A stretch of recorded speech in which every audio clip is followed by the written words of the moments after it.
Hello everyone, welcome to study with Shri. Uttar Pradesh PCS का यह test series चल रहा है 2022 का। यह टेस्ट नंबर आपका 4 है। 3 टेस्ट ऑलरेडी कंप्लीट हो चुका है। प्ले लिस्ट बना रखी है, आप लोग जाकर के देख सकते हैं। देखिए, अगर आप किसी भी स्टेट पीसीएस की तैयारी कर रहे हैं, जैसे कि यूकेपीएससी, बीपीएससी, जेपीएससी या फिर एमपीपीएससी, या फिर किसी वनडे एग्जाम की तैयारी कर रहे हैं, जैसे कि UP police, RRB, NTPC, SSC, लेखपाल, टेट, सीटेट, तो आपके लिए भी ये फ़ायदेमंद हो सकता है। तो स्टार्ट करते हैं। फर्स्ट क्वेश्चन है, निम्नलिखित रोगों में कौन जीवाणु जनित है? दाद, खिलाड़ी पाँव, यक्ष्मा, खसरा। देखिए, इसमें से पूछा जा रहा है कि कौन सा रोग जो है कि ये जीवाणु जनित है। तो जीवाणु जनित कौन सा रोग है? तो इसमें से जो है कि यक्ष्मा जो है कि आपका जीवाणु जनित रोग है। सी ऑप्शन आपका सही हो जाएगा। निम्न में से असत्य कथन बताइए। पहला ये दिया है कि महाद्वीप और महासागर पृथ्वी के प्रथम श्रेणी के उच्चावच हैं। दूसरा ये दिया गया कि अमेरिकी प्लेट तथा भारतीय प्लेट महासागरीय प्रायद्वीपीय प्लेट का उदाहरण है। तीसरा ये दिया गया कि महाद्वीप विवर्तनिक क्रिया से एक दूसरे से अलग हुए हैं। और चौथा है कि प्रशांत प्लेट विश्व की दूसरी सबसे बड़ी प्लेट है। देखिए, इसमें से पूछा जा रहा है कि असत्य कथन बताना है आपको, ठीक है। तो देखिए, महाद्वीप और महासागर ये जो है कि पृथ्वी के प्रथम श्रेणी के उच्चावच हैं, ये आपका सही है, ठीक है। अमेरिकी प्लेट हुए और आपका भारतीय प्लेट महासागरीय महाद्वीपीय प्लेट का ये दोनों उदाहरण है, ये भी आपका सही है। देखिए, महाद्वीपीय विवर्तनीय क्रिया से एक दूसरे से अलग हुआ है। देखिए, जो भी महाद्वीप है वो विवर्तनीय क्रिया से जो है कि एक दूसरे से अलग हुए हैं, ये भी आपका सही है। प्रशांत प्लेट की बात की जा रही है कि ये विश्व की दूसरी सबसे बड़ी प्लेट है, ठीक है। तो ये प्रशांत प्लेट जो है कि ये विश्व की दूसरी सबसे बड़ी प्लेट नहीं है, ये जो है कि विश्व की सबसे बड़ी प्लेट है। दूसरी सबसे बड़ी नहीं है, ये विश्व की सबसे बड़ी प्लेट है। देखिए, टोटल कितने जो प्लेट हैं, तो मुख्य रूप से 7 जो है कि आपके प्लेट हैं, ठीक है। बाकी तो और भी लगभग 200 की करीब प्लेटों हैं छोटे छोटे, बट 7 जो है कि मुख्य प्लेट हैं। कौन कौन है? तो अंटार्कटिक प्लेट, उत्तरी अमेरिका प्लेट, दक्षिणी अमेरिका प्लेट, प्रशांत महासागरीय plate, Indo Australian plate, African plate और यूरेशियन प्लेट। ये 7 तरह की जो है कि मुख्य रूप से प्लेटें हैं, ठीक है। कम जल में उगने वाले पौधे क्या कहलाते हैं? मरोद्भिद, जलोद्भिद, समोद्भिद, इनमें से कोई नहीं। देखिए, पूछा जा रहा है कि कम जल में उगने वाले जो पौधे होते हैं उन्हें हम क्या कहते हैं? तो उन्हें हम कहते हैं मरुद्भिद। ये ए ऑप्शन आपका सही है। देखिए, कम जल में बोल लीजिए या फिर शुष्क स्थानों पे, मतलब सूखे हुए स्थानों पे बोल लीजिए, ठीक है, उसको हम क्या बोलते हैं? तो मरुद्भिद पौधे बोलते हैं। जैसे कि नागफनी हुआ और कैक्टस हुआ, ये सब क्या है? तो ये मरुद्भिद पौधे हैं। ये जो है कि शुष्क स्थानों, मतलब सूखे, जैसे लाइक राजस्थान वगैरह में जहाँ पे आपका मरुस्थल है ना, वैसे जगहों पे ये पाए जाते हैं, ठीक है। तो उसे हम मरुद्भिद पौधे कहते हैं। अगर हम जलोद्भिद की बात करें तो जलोद्भिद, जल में उगने वाले पौधे को हम क्या बोलते हैं? जलोद्भिद कहते हैं, ठीक है। और समोद्भिद, समोद्भिद जो है कि वे पौधे होते हैं जो कि सामान्य ताप तथा नमी और वायु युक्त वाले पौधे होते हैं। नहीं ये जल में और नहीं ये मरुस्थल में, ठीक है। लगभग जो नॉर्मली जो पौधे होते हैं ना, उसको जो है कि हम समोद्भिद कहते हैं। आम, नीम या फिर मतलब जो भी वैसे नॉर्मल पौधे होते हैं जो कि नमी भी हो, थोड़ा सा शुष्क भी हो, मतलब टेम्परेचर भी ठीक ठाक हो, तो उसे हम समोद्भिद पौधे कहते हैं, ठीक है। संस्था एवं उनके संस्थापक का कौन सा युग्म सुमेलित नहीं है? राधा स्वामी सत्संग, तुलसीराम, भारतीय ब्रह्म समाज केशव चंद्र सेन, ब्रह्म समाज राजा राम मोहन राय, एंड चौथा है आत्मीय सभा आत्माराम पांडुरंग। इसमें से जो है कि सुमेलित नहीं है पूछा जा रहा है। संस्था का नाम दिया गया है और उसके संस्थापक बताना है आपको। तो देखिए, राधा स्वामी सत्संग, इस संस्था के संस्थापक तुलसीराम हैं। भारतीय ब्रह्म समाज, इसके जो है कि संस्थापक कौन है? केशव चंद्र सेन। देखिए, अगर हम बात करें इनके भारतीय ब्रह्म समाज की, तो ये जो है कि आपका 1866 में ये केशव चंद्र सेन के द्वारा जो है कि इसका वो स्थापना किया गया था। ब्रह्म समाज की बात करें तो ये राजा राम मोहन राय के द्वारा किया गया था। ब्रह्म समाज जो है कि 1900 1928 में, ठीक है ये। और आत्मीय सभा की हम बात करें तो आत्मीय सभा के संस्थापक कौन है? तो इनके संस्थापक जो है कि राजा राम मोहन राय हैं। और ये आत्माराम पांडुरंग जो है कि किसके हैं? तो ये जो है कि 1867 ईस्वी में जो है कि इन्होंने प्रार्थना सभा नामक संस्थान की स्थापना की थी। देखिए ब्रह्म समाज ये 1828 है, ठीक है 1928 नहीं है, ठीक है जो ब्रह्म समाज वाला है। तो ये हो जाएगा आपका कौन सा? ये डी ऑप्शन आपका सुमेलित नहीं है, ठीक है। निम्न कथनों पर विचार कीजिए। पहला दिया है कि धात्विक खनिजों के लिए गोंडवाना क्रम की चट्टानें सुप्रसिद्ध है। दूसरा ये दिया है कि भारत में पेट्रोलियम पदार्थ टर्शियरी क्रम के औषधि चट्टानों में पाए जाते हैं। इसमें से आपको सही बताना है कि कौन सा सही है। तो देखिए अगर हम बात करें धात्विक खनिजों की, तो ये जो है कि गोंडवाना क्रम की चट्टानों के लिए ये प्रसिद्ध नहीं है। ये किसके लिए प्रसिद्ध है? तो धात्विक खनिजों के लिए प्रसिद्ध है कौन सा? तो ये है धारवाड़ क्रम की चट्टान, ठीक है। धारवाड़ क्रम की चट्टान में जो भी धातुएं होती है मुख्यतः पाई जाती है, ठीक है। देखिए इस क्रम की चट्टानों का जन्म जो है कि कहाँ पे? कर्नाटक के धारवाड़, बेल्लारी व शिमोगा जिला में हुआ है, ठीक है। तो धात्विक खनिज कहाँ पाई जाती हैं? तो ये धारवाड़ क्रम की चट्टानों में पाई जाती हैं। बात अगर करें गोंडवाना लैंड की, गोंडवाना क्रम की चट्टान की, ठीक है, तो ये किसके लिए प्रसिद्ध है? तो ये जो है कि प्रसिद्ध है आपका कोयले के लिए। देखिए गोंडवाना क्रम की चट्टाने का जो है कि निर्माण जो है ना, ये कार्बोनिफेरस युग से जुरासिक युग के बीच हुआ है, ठीक है गोंडवाना क्रम की चट्टानों का। दूसरा ये कि भारत में पेट्रोलियम पदार्थ टर्शियरी क्रम के औषधि चट्टानों में पाए जाते हैं, ठीक है। तो ये जो है कि बिल्कुल सही है कि जो पेट्रोलियम पदार्थ हैं वो टर्शियरी क्रम के औषधि चट्टानों में पाए जाते हैं। तो ये दूसरा आपका सही है। पहला क्या हो जाएगा? गलत हो जाएगा। तो इसमें कौन सा सही होगा? तो ये बी ऑप्शन हो जाएगा, केवल 2। उत्तर प्रदेश के प्रमुख मंदिर एवं उनकी अवस्थिति का गलत युग्म बताइए। बेल्हा देवी मंदिर प्रतापगढ़, नागवासुकी मंदिर प्रयागराज नगर, पभौसा जैन मंदिर कौशाम्बी और मिलिट्री मंदिर वाराणसी। देखिए उत्तर प्रदेश के सब प्रमुख मंदिरों के नाम दिया गया है और उनकी अवस्थिति में गलत युग्म बताना है आपको, ठीक है। तो देखिए बेल्हा देवी मंदिर कहाँ पे है? प्रतापगढ़ में है। नगवासुकी मंदिर ये प्रयागराज नगर में है। पभौस जैन मंदिर ये कहाँ पे है? तो ये कौशाम्बी में है। और मिलिट्री मंदिर ये कहाँ पे है? तो ये आपका जो है कि फैजाबाद में है, ठीक है। ये वाराणसी में नहीं है। मिलिट्री मंदिर कहाँ पे है? तो ये फैजाबाद में है। तो ये गलत युग्म है आपका, डी ऑप्शन। कौन सा युग्म सही सुमेलित है? कथा सरित सागर सूरदास, राजत रंगिड़ी बिल्हड़, गीत गोविंद जयदेव, विक्रमांक देवचरित्र कल्हड़। देखिए इसमें से पूछा जा रहा है कि सही सुमेलित इसमें से कौन है। तो कथा सरित सागर ये किसके द्वारा लिखा गया है? तो ये लिखा गया है आपका किसके द्वारा? ये सोमदेव के द्वारा लिखा गया है, सूरदास के द्वारा नहीं लिखा गया है। ये भी आपका गलत है। राजत रंगड़ी ये किसके द्वारा लिखा गया है? तो ये बिल्हड़ नहीं, ये कल्हड़ के द्वारा लिखा गया है, ठीक है। ये भी आपका गलत है। गीत गोविंद की बात करें हम, तो गीत गोविंद किसके द्वारा लिखा गया है? तो ये जयदेव के द्वारा लिखा गया है। ये आपका सही है। और विक्रमांक देवचरित्र की बात करें तो ये किसके द्वारा लिखा गया है? तो ये जो है कि बिल्हड़ के द्वारा लिखा गया है, ठीक है। विक्रमांक देवचरित्र किसके द्वारा? बिल्हड़ के द्वारा। और राजत रंगड़ी ये कल्हड़ के द्वारा, ठीक है। तो इसमें सही कौन सा है? ये सी ऑप्शन है। यांगडबू की संधि निम्न में से किसके मध्य हुई थी? ब्रिटिश तथा बर्मा के मध्य, ब्रिटिश तथा भूटान के मध्य, ब्रिटिश तथा अफगानिस्तान के मध्य, ब्रिटिश तथा नेपाल के मध्य। देखिए यांगडबू की संधि, ठीक है। यांगडबू की संधि जो है कि किसके मध्य हुई थी? तो ये हुई थी आपका ब्रिटिश तथा बर्मा के मध्य। ए ऑप्शन आपका सही है। देखिए मई 1824 ईस्वी में ब्रिटिश नौसेना समुद्र के रास्ते से क्या किया कि रंगून पर अधिकार जमा लिया, ठीक है।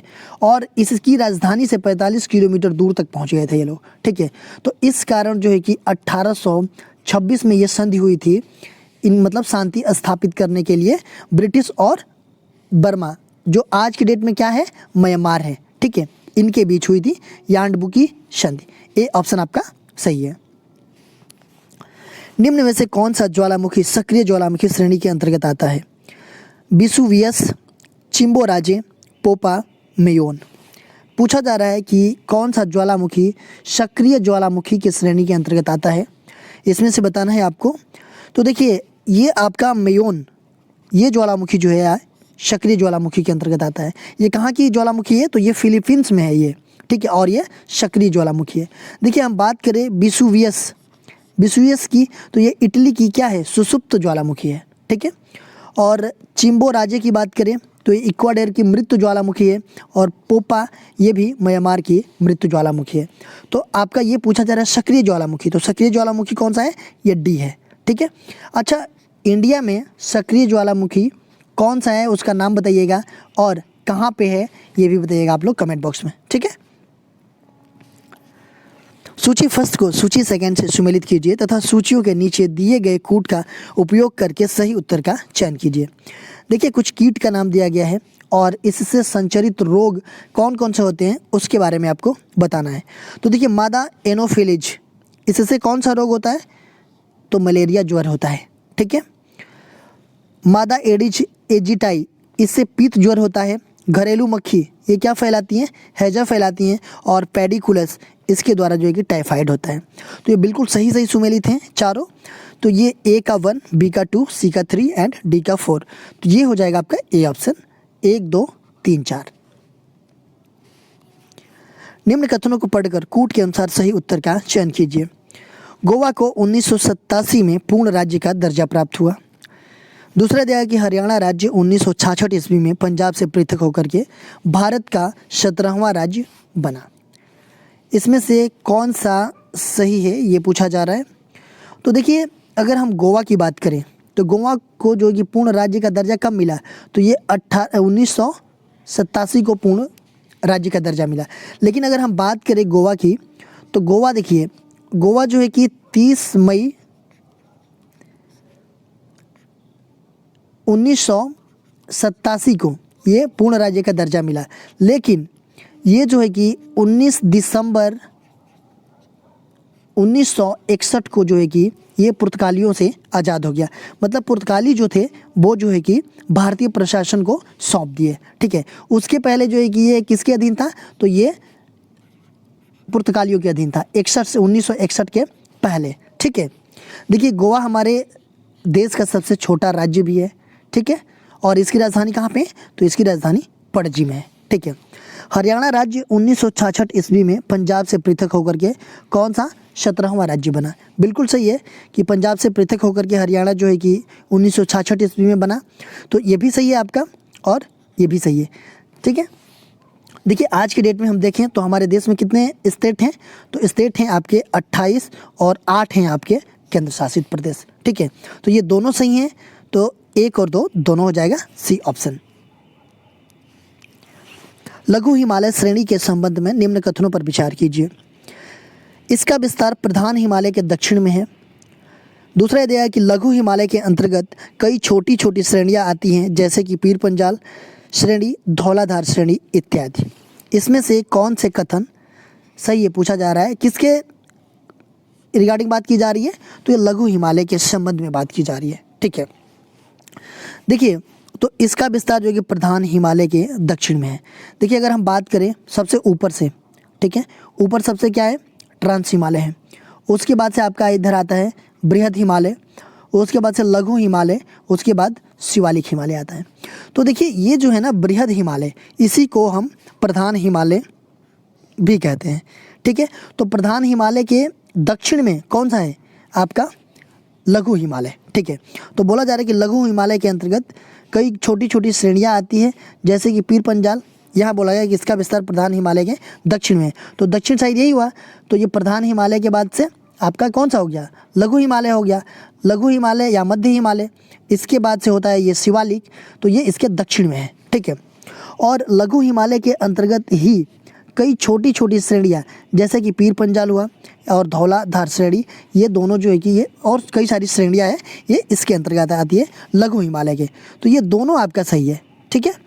देखिए मैं बता दूं आपको कि ये धौलाधार श्रेणी पे ही आपका शिमला बसा हुआ है, जो कि एक टूरिस्ट पैलेस है। ये बहुत सारे लोग जाते हैं घूमने के लिए, तो ये धौलाधार श्रेणी पे ही है। ठीक है, तो ये हो जाएगा आपका 1 और 2 दोनों सही हैं। सी ऑप्शन आपका सही हो जाएगा। बुध ग्रह के संबंध में निम्न कथनों पर विचार कीजिए। पहला ये दिया गया है कि सूर्य का सबसे कम समय में चक्कर लगाने वाला ग्रह कौन सा है? बुध है। बुध ग्रह के कोई उपग्रह नहीं है। बुध ग्रह के संबंध में बात की जा रही है, तो सूर्य का सबसे कम समय में चक्कर लगाने वाला ग्रह कौन सा है? बुध है। देखिए सूर्य के सबसे नज़दीक जो है कि बुध है, और ये कितने दिन में चक्कर लगाता है? तो ये 88 दिन में सूर्य का चक्कर लगाता है। ठीक है, या परिक्रमा करता है। देखिए बुध का कोई उपग्रह नहीं है, बिल्कुल सही है कि बुध का कोई उपग्रह नहीं है, और ये जो है कि सबसे कम समय में सूर्य का चक्कर लगाता है, क्योंकि सूर्य के ये सबसे नज़दीक है और ये 88 दिन में सूर्य का चक्कर लगाता है। देखिए बुध का कोई उपग्रह नहीं है। वैसे ही एक और उपग्रह है जिसका कोई उपग्रह नहीं है। आप लोग कमेंट बॉक्स में मुझे बताइएगा कि बुध के अलावा वो और कौन सा ग्रह है जिसका कोई भी उपग्रह नहीं है। कमेंट बॉक्स में मुझे बताइएगा। ठीक है, इसमें हो जाएगा सी। निम्न कथनों पर विचार कीजिए। पहला दिया है कि अनुच्छेद 15 का 2 के तहत नागरिकों को सरकारी या सार्वजनिक उपयोग हेतु समर्पित कुओं, तालाबों और सड़कों का उपयोग भेदभाव रहित करने का अधिकार दिया है। दूसरा ये दिया है कि अनुच्छेद 15 का 3 जो है उसमें राज्यों को यह शक्ति प्रदान की गई है कि वह बालकों व स्त्रियों के संबंध में विशेष प्रावधान कर सकता है। ठीक है, इसमें अनुच्छेद 15 का 2 और 15 का 3 के बारे में बात की जा रही है। ठीक है, देखिए 15 का 2 के तहत नागरिकों को सरकारी व सार्वजनिक उपयोग हेतु समर्पित कुओं, तालाबों, सड़कों का उपयोग जो है कि भेदभाव रहित करने का अधिकार दिया है। बिल्कुल सही है कि ये जो है कि देखिए अगर हम बताते हैं कि धर्म, मूल वंश, जाति और लिंग, जन्म स्थान के आधार पर मतलब इनसे विभेद नहीं किया जाएगा कि सभी ये जो सार्वजनिक उपयोग हेतु हैं, जो कुआं, तालाब, सड़क है या फिर दुकान है या फिर कोई भी चीज़ें हैं, उसमें जो है कि भेदभाव रहित करने का अधिकार दिया है। मतलब कि भेदभाव बिल्कुल नहीं करना है। ठीक है, तो ये आपका सही है। दूसरा ये दिया है कि अनुच्छेद 15 का 3 में राज्यों को यह शक्ति प्रदान की गई है कि वह बालकों व स्त्रियों के संबंध में विशेष प्रावधान कर सकता है। बिल्कुल सही है। देखिए इसके अंतर्गत ये प्रावधान किया गया है कि बच्चों के लिए शिक्षा का प्रावधान राज्य करेगा, उनके विकास के लिए संस्थानों के लिए स्थापना करेगा राज्य, महिलाओं के कल्याण के लिए विशेष कार्यक्रम बनाएगा और महिला आयोग की स्थापना करेगा। इन सब सारी चीज़ों के बारे में मेंशन है 15 के 3 में। ठीक है, तो ये भी आपका सही है। तो 1 और 2 दोनों सही है, तो सी ऑप्शन हो जाएगा आपका ये।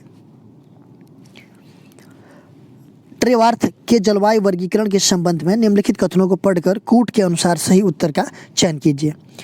पहला दिया है कि त्रिवार्थ के जलवायु वर्गीकरण को कोपेन की योजना का संशोधित रूप माना जाता है। दूसरा यह है कि त्रिवार्थ का जलवायु वर्गीकरण भारत की वनस्पति, कृषि एवं भौगोलिक क्षेत्र से काफ़ी मेल खाता है। ठीक है, देखिए इसमें से कौन सा सही है ये बताना है। तो देखिए ये जो त्रिवार्थ थे, इन्होंने जो है कि ये प्रसिद्ध भूगोलविद थे। ठीक है, और पृथ्वी पर जो है कि 15 प्रकार की जलवायु की पहचान की और इन 15 को 6 बड़े समूहों में इन्होंने बांटा। ठीक है, तो बिल्कुल ये भी सही है आपका और ये भी सही है, तो दोनों सही है, तो हो जाएगा आपका सी। 1 और 2 दोनों सही है। गलत युग्म की पहचान कीजिए। बाली मेला परियोजना सिलेरू नदी पे, निजाम सागर मंजरा नदी पे, शिव समुद्र परियोजना कावेरी नदी पर और अलमाटी परियोजना गोदावरी नदी पे। देखिए कुछ परियोजना के नाम दिए गए हैं और ये किस नदी पे स्थित हैं, इसमें से जो है कि आपका गलत युग्म बताना है आपको। 3 सही है, 1 गलत है। देखिए बाली मेला परियोजना की बात करें तो ये सिलेरू नदी पे है, बिल्कुल सही है। ठीक है, निजाम सागर इसकी हम बात करें तो ये मंजरा नदी पे है, ये भी सही है। शिव समुद्र परियोजना ये कावेरी नदी पे है, ये भी सही है आपका। और अलमाटी परियोजना ये जो है कि कहाँ पे, गोदावरी नदी पे नहीं है, ये किस नदी पे है, तो ये आपका कृष्णा नदी पे है। ठीक है, कृष्णा नदी पे कहाँ पे है ये, तो कर्नाटका में है। ठीक है, अलमाटी परियोजना, ये डी ऑप्शन आपका गलत है। निम्न में से असत्य कथन बताइए। पहला यह दिया कि दक्षिण अमेरिका का कहवा निर्यात करने वाला प्रमुख बंदरगाह सेंटोस है। दूसरा यह है कि दक्षिण अमेरिका का सर्वाधिक नगरीकृत देश उरुग्वे है और ब्राज़ील रबर के पेड़ का मूल स्थान है। एंड चौथा दिया गया कि संसार का सबसे बड़ा बंदरगाह पेरिस में है। देखिए दक्षिणी अमेरिका का जो कहवा निर्यात करने वाला प्रमुख बंदरगाह है वो कौन सा है? सेंटोस है। ये जो है कि सेंटोस बंदरगाह से कहवा निर्यात जो है कि दक्षिण अमेरिका में किया जाता है और ये प्रमुख बंदरगाह है। बिल्कुल सही है। दक्षिण अमेरिका का सर्वाधिक नगरीकृत देश कौन सा है? तो उरुग्वे है। ये भी सही है आपका। और ब्राज़ील रबर के पेड़ का मूल स्थान है। ये भी आपका सही है। संसार का सबसे बड़ा बंदरगाह पेरिस में है। देखिए पेरिस में नहीं है संसार का सबसे बड़ा बंदरगाह। कहाँ पे? तो ये यूएसए में है। कहाँ? न्यूयॉर्क में। ठीक है, तो ये आपका गलत हो जाएगा। तो इसमें से असत्य कथन की ही पहचान करनी है, तो ये आपका असत्य हो जाएगा, डी ऑप्शन। देश और राजधानी का गलत युग्म बताइए। गिनी, कोनार्के, कैमरून, याओंडे, चाड, बमाको, स्वाजीलैंड, मबाबने, एक मिनट यार, मबाबने। ठीक है, तो देश और राजधानी का गलत युग्म बताना है। तो इसमें से जो है कि देखिए 3 जो है कि आपका सही है। गिनी का कोनाक्रे, कैमरून का याओंडे और चाड जो है कि चाड का कहाँ पे राजधानी है? तो एन जो है कि डजमेना है। चाड की राजधानी एन डजमेना है। और बमाको किसकी राजधानी है? तो ये माली की राजधानी है। तो ये आपका गलत है। स्वाजीलैंड जो है कि मबाबने होगा। तो ये सी ऑप्शन आपका गलत है। उत्तर प्रदेश में अवनालिका अपरदन से सबसे अधिक प्रभावित जिला कौन सा है? इटावा, फर्रुखाबाद, गोरखपुर, मेरठ। देखिए उत्तर प्रदेश की बात की जा रही है। अवनालिका अपरदन से सबसे अधिक प्रभावित जिला कौन सा है? ये यूपी पीसीएस का सबसे फेवरेट क्वेश्चन है। ठीक है, अवनालिका अपरदन से सबसे अधिक प्रभावित जिला कौन सा है? तो ये है आपका इटावा। ए ऑप्शन आपका सही है। देखिए अवनालिका अपरदन, जैसे कि मान लीजिए वर्षा जब होती है तो वर्षा के जल से जो मिट्टी का बहाव हो जाता है उसको ही हम अवनालिका अपरदन कहते हैं। मतलब कि वर्षा जल से तेज बहाव के कारण जो मिट्टियों का अपरदन होता है उसे हम अवनालिका अपरदन कहते हैं। तो ए ऑप्शन आपका सही हो जाएगा। देखिए कल ये है आपका 19 नंबर। सूची फर्स्ट को सूची सेकंड से सुमेलित कीजिए तथा सूचियों के नीचे दिए गए कूट का उपयोग करके सही उत्तर का चयन कीजिए। देखिए सूची में दिया गया है कि माइक स्थल और सूची 2 में दिया गया है राज्य। इसको सुमेलित करना है। तो देखिए चिरांग रिपू ये किस राज्य में है? तो ये आपका असम में है। पूर्वी द्वार के बारे में बात करें तो ये पश्चिम बंगाल में है। गारो, खासी, जयंतिया पहाड़ियाँ मेघालय से संबंधित है और मयूरभंज कहाँ पे है? उड़ीसा में है। तो ये सीधा सीधा सुमेलित हैं। तो एक का ए, बी का 2, सी का 3 और डी का 4। तो ये 1, 2, 3, 4 कौन सा है? ये बी ऑप्शन होगा, 1, 2, 3, 4। देखिए ये क्वेश्चन पूछा गया था आप लोगों से कल कि इसका आंसर आप लोगों को कमेंट बॉक्स में देना था कि लोहे एवं इस्पात को जंग से बचने के लिए उस पर निम्नलिखित में से किसकी परत चढ़ाई जाती है? लोहा और इस्पात पे जंग से बचने के लिए किसकी परत चढ़ाई जाती है? तो वो जस्ता की परत चढ़ाई जाती है कि वो जंग ना लगे लोहे में और इस्पात में। ठीक है, आज का क्वेश्चन हम देख लेते हैं। निम्नलिखित में कौन सुमेलित नहीं है? पहला दिया है कि रानी लक्ष्मीबाई बांध बेतवा नदी पे, रिहंद बांध रिहंद नदी पे, माता टीला बांध बेतवा नदी पे, राजघाट बांध यमुना नदी पे।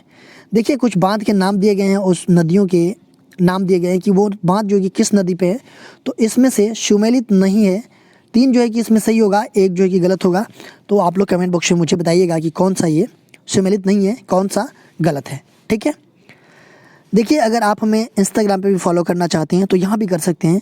इंस्टाग्राम पे हमारी आईडी है स्टडी विद श्री 25। फेसबुक एक मेरा पेज है स्टडी विद श्री के नाम से और फेसबुक पे एक मेरा ग्रुप है UPPCS BEO RO करके, और ये टेलीग्राम का लिंक है। इन सब सारे जगहों पे कनेक्ट हो जाइए। यहाँ पे भी स्टडी से रिलेटेड चीज़ें पोस्ट की जाती है जिससे आप लोगों को फ़ायदा पहुँच सकता है। दोस्तों वीडियो अच्छी लगती है तो आप लोग लाइक कीजिए, कमेंट्स कीजिए, अपने दोस्तों में शेयर कीजिए। अगर वीडियो अच्छी नहीं लगती है तो आप लोग डिसलाइक कर दीजिए और कमेंट बॉक्स में मुझे बताइए डिसलाइक क्यों किया। वीडियो देखने के लिए धन्यवाद।